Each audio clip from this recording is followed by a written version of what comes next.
What's up, team? Welcome to the video. We are going to be reviewing the book Sleep Smarter by Sean Stevenson.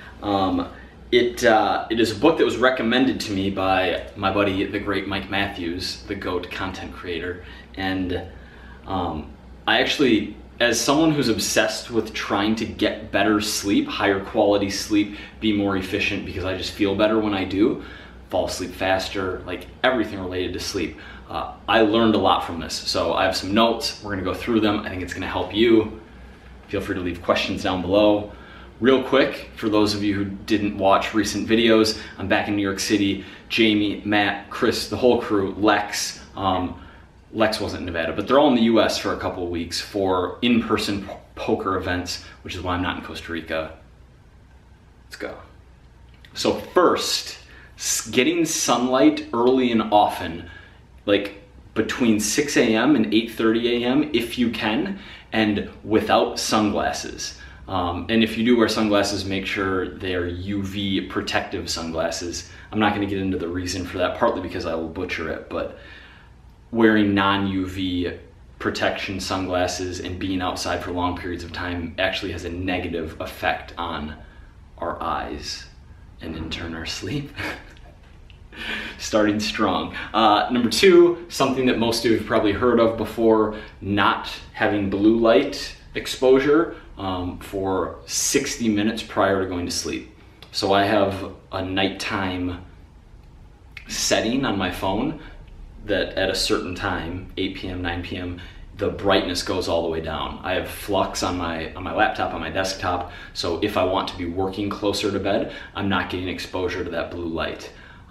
There's also sunglasses you can buy that protect against blue light, but the quality of sleep without that exposure is just drastically better. There was even a study where, I talked about this in a previous video about sleep that I made, but it was mentioned in this book, which is probably how I heard about it the first time, where there's a dime-sized bit of blue light shining on the back of a person's knee while they're sleeping. So while they're asleep, blue light on their knee, and compared to not having that happen, just being in a pitch black room, there's a drastic difference in quality of sleep.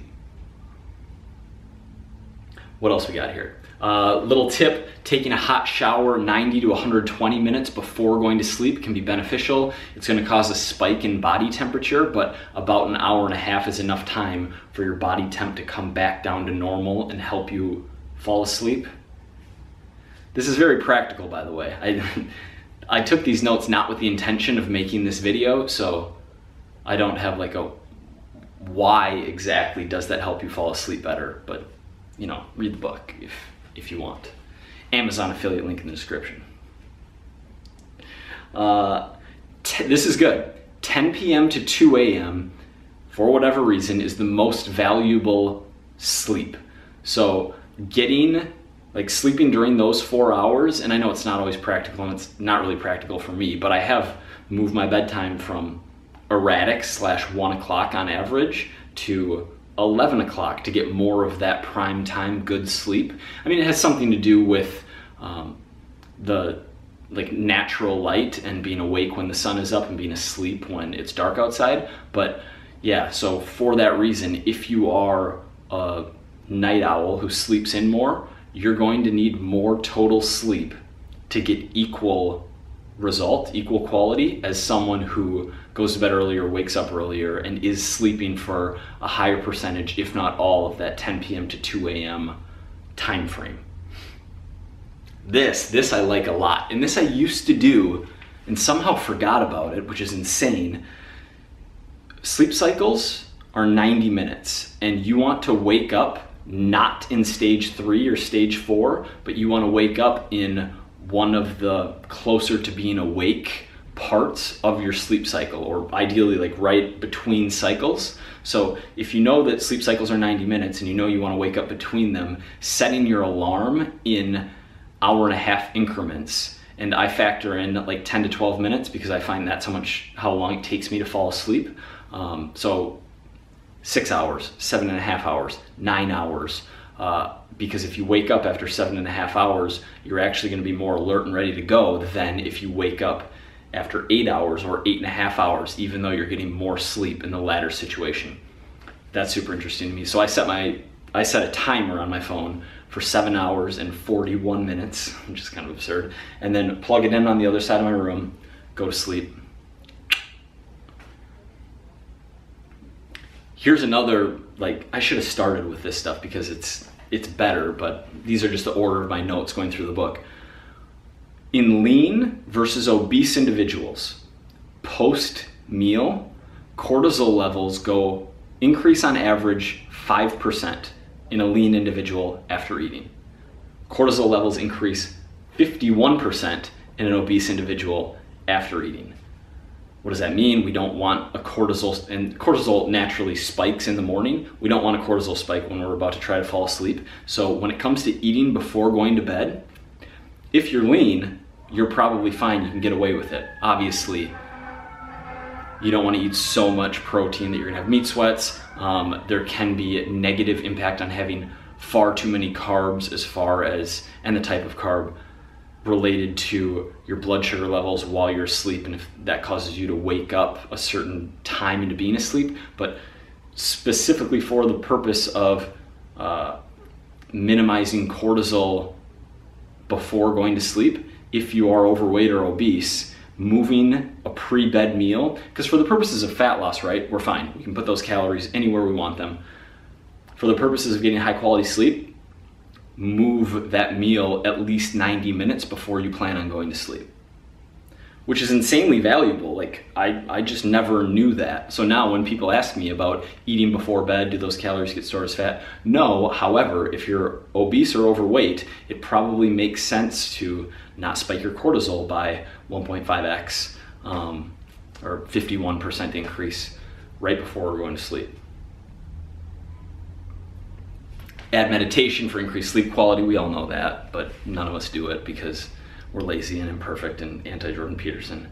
Melatonin supplementation. I'm screwing up here big time.